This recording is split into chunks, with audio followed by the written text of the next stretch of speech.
السلام علیکم ورحمۃ اللہ وبرکاتہ۔ کیا محرم الحرام میں میاں بیوی ہم بستری کر سکتے ہیں یا نہیں، اور کن کن دنوں میں ہم بستری کرنا منع ہے؟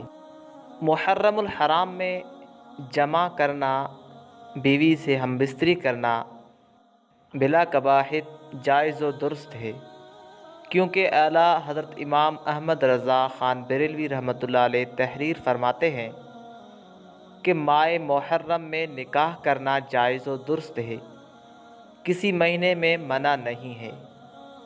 لہٰذا ثابت ہو گیا کہ جس طرح نکاح کسی بھی مہینے میں منع نہیں ہے، اسی طرح جمع کرنا بھی کسی بھی مہینے میں منع نہیں ہے، چاہے وہ محرم الحرام کا مہینہ ہو یا دیگر کوئی مہینہ ہو۔ کن کن راتوں میں ہم بستری کرنا منع ہے، اس کی وضاحت کرتے ہوئے امام غزالی رحمۃ اللہ علیہ حدیث تحریر فرماتے ہیں۔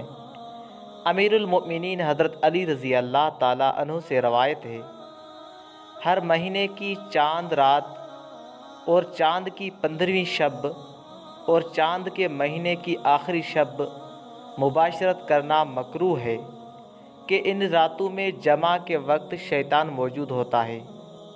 تحقیق یہ ہے کہ ان راتوں میں مباشرت جائز ہے، لیکن احتیاط اسی میں ہے کہ مباشرت کرنے سے ان راتوں میں پرہیز کریں۔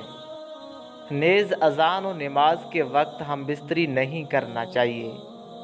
بزرگان دین فرماتے ہیں کہ اذان و نماز کے وقت مباشرت کرنے سے اولاد نافرمان مذہب سے بیگانہ پیدا ہوتی ہے۔ واللہ سبحانہ وتعالی عالم بالصواب۔